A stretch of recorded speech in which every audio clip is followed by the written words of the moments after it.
France et la Guinée équatoriale avec cette affaire? Ah oui, c'est-à-dire que je peux vous dire que le message a été clairement passé à l'Élysée, à Quai d'Orsay, par ma voix, pour attirer l'attention aux politiques français que cette affaire-là ne tient pas la route et est en train de créer une situation très difficile entre les deux pays, en commençant qu'actuellement, le climat de confiance est presque rompu. Mais les liens diplomatiques continuent ouverts.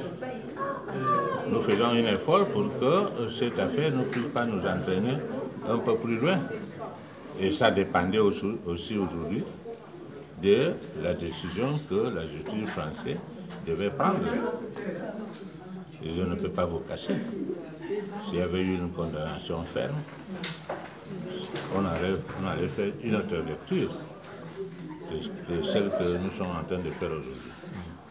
La situation aurait pu être pire si on avait eu une condamnation. Non, pas pire pour nous, c'est simplement pour dire que nous ne voyons pas en quoi, en respectant les accords de protection réciproque des investissements, la souveraineté des Guinéens équatoriales et l'immunité diplomatique des vice-présidents, nous ne voyons pas en quoi quel type de relation nous pourrions continuer à tenir.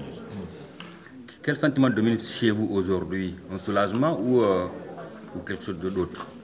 Comment? Vous êtes soulagé parce que finalement ce n'est pas une sanction? Est-ce que le verdict vous convient? Non, le verdict, nous ne pouvons pas dire que ça nous convient. Ce qui nous convient, c'est que le vice-président n'a pas commis un délit en France, il devait être carrément relâché. Vous allez donc faire appel?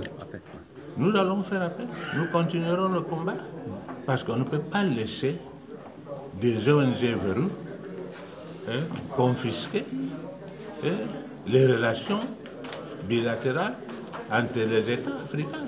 Ce n'est pas seulement la Guinée équatoriale. Nous sommes le bout émissaire. Mais nous savons qu'ils sont derrière le Congo, derrière le Gabon. Et ça, ce n'est pas admissible. Des pays qui ont des liens importants avec la France. Et d'ailleurs, que la France s'est bénéficié beaucoup. Donc nous ne voyons pas en quoi il faudrait que des ONG et des individus influencent négativement dans ces relations. Et la France doit faire une autre lecture de la situation. Parce que de là va sa crédibilité et le climat de confiance dans toute l'Afrique. Toute l'Afrique suit cette situation. Alors vous avez cité durant la conférence de presse 2 points qui vous tiennent à cœur. Tout d'abord la question de l'immunité et puis la question des biens. Est-ce que vous souhaitez un peu plus d'éclaircissement de la part de la justice française concernant ces 2 points? Vous attendez le verdict de la Cour internationale de justice? Et est-ce que vous attendez aussi sur ces 2 points un éclaircissement des autorités françaises? Non. Notre préoccupation, comment on va appliquer ces décisions? Parce que ce n'est plus l'affaire de la justice. La justice est prononcée et avec toutes les lacunes, les vices juridiques que vous avez pu constater et que nos avocats facilement peuvent démonter avec un recours qu'ils vont faire. Mais saisir l'immeuble à Avenue Fosse, ça veut dire qu'il faut qu'on ferme l'ambassade de Guinée en France. Il y a du personnel diplomatique actuellement dans cette île. Moi-même, je travaille là-bas. Nous avons plus de vingtaine de fonctionnaires là-bas. Il y en a qui habitent là-bas. Donc, c'est le côté pratique. Mais nous savons que, tel qu'ils ont dit, ils veulent donner l'exemple au monde pour que les biens et tout ça, c'était une construction idéologique. Il n'est pas un réalisme d'application qu'on peut tenir compte. Je ne pense pas. Je ne vois pas la France fermer l'ambassade de Guinée équatoriale à cause d'un jugement qui ne tient pas la route. On vous a entendu dire tout à l'heure que, de toute façon, maintenant, la Guinée équatoriale va réfléchir 2 fois avant de réinvestir ici en France. Est-ce que vous pouvez apporter plus de précisions par rapport à ça?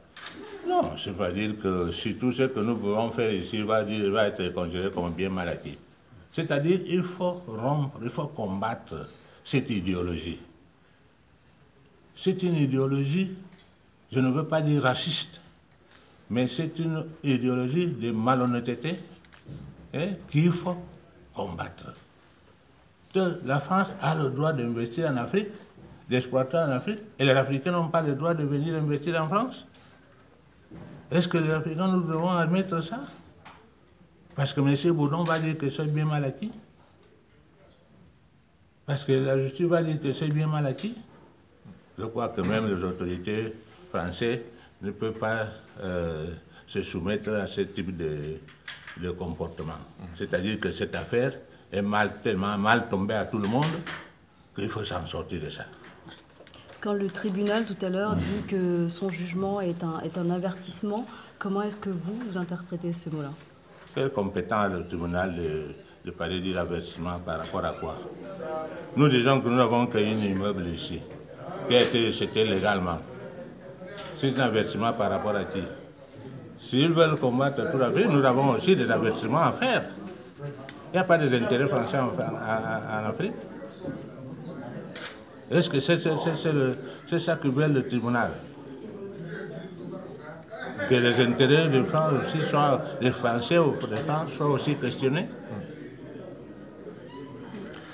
Alors vous avez souvent parlé de la présence française en Guinée équatoriale. Vous avez rappelé tout à l'heure que 70% des entreprises étrangères sont françaises. 70%, oui. Est-ce que ça veut dire que si par exemple le gouvernement français ne répond pas à l'appel que vous avez lancé là tout à l'heure, l'appel au dialogue politique, il pourrait y avoir des rétorsions, des conséquences sur ces ça fait 10 ans que françaises. ça fait 10 ans que ça dure. Ça fait 10 ans que ça dure. On a déjà commencé. On ne nous l'a pas fait. Ces sociétés sont encore en train de travailler encore là-bas. C'est pourquoi nous disons que nous ne sommes pas un gouvernement irresponsable. Et ça pose des problèmes à d'autres opérations que nous pourrions envisager. Je vous ai dit, il y a des blocs